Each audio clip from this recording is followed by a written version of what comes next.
মাত্র ২৮ দিনের বিশেষ চুক্তিতে পাওয়ার হিটিং শেখাতে বাংলাদেশে এসেছিলেন ইংলিশ কোচ জুলিয়ান উড। দিনরাত অনুশীলনে শিখিয়েছেন বড় শট খেলার কৌশল, এমনকি ব্যবহার করান বিশেষ ধরনের ব্যাট। সংবাদ সম্মেলনে তিনি নিজেই স্বীকার করেছিলেন তার সবচেয়ে প্রিয় ছাত্র জাকের আলী অনিক। অনুশীলনে জাকেরের শট খেলার দক্ষতা তাকে মুগ্ধ করেছিল, কিন্তু বাস্তব ম্যাচে ছবিটা হলো পুরোপুরি উল্টো। এশিয়া কাপের ৬ ম্যাচে ৬৬ বল খেলে একটি ছক্কাও মারতে পারেননি জাকের। শুধু তাই নয়, ৬ ম্যাচে তার মোট রান ৭১। তার মধ্যে সর্বোচ্চ ৪১ রান আসে শ্রীলঙ্কার বিপক্ষে। বাকি ম্যাচগুলোতে ব্যর্থতার বৃত্তেই আটকেছিলেন তিনি। ভারতের বিপক্ষে অধিনায়কত্বের দায়িত্ব পেয়ে আলো ছড়ানোর সুযোগও পেয়েছিলেন জাকের, কিন্তু ব্যাট হাতে নামের পাশে যোগ হলো মাত্র ৪ রান। পরের ম্যাচে মাত্র ৫ রান।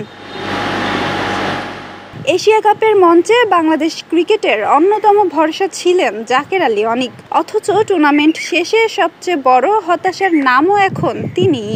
ফিনিশারের মঞ্চে মাঠে নামা এই ক্রিকেটার বারবার সুযোগ পেয়েও প্রমাণ করতে ব্যর্থ হয়েছেন।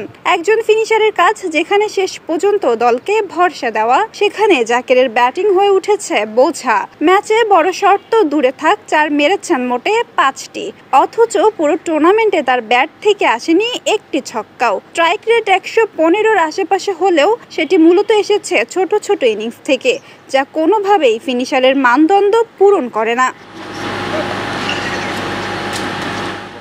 বাংলাদেশ ক্রিকেট বহুদিন ধরেই একজন নির্ভরযোগ্য ফিনিশারের অভাবে হাহাকার করছে। বারবার ম্যাচ জেতার পরিস্থিতি তৈরি করেও হেরে যায় দল। জাকিরকে ঘিরে তাই যে প্রত্যাশা ছিল তা এখন হতাশার গল্পই শোনাচ্ছে।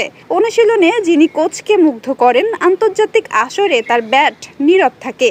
এমন বাস্তবতার প্রশ্ন উঠেছে, জাকির আদৌ জাতীয় দলে ভরসার জায়গা পাওয়ার যোগ্য কিনা।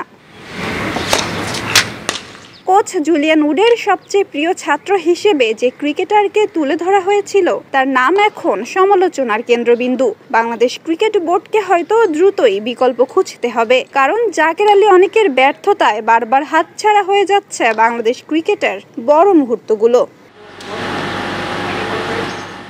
নাজিফা তাসনিম, ক্রিকেট 97।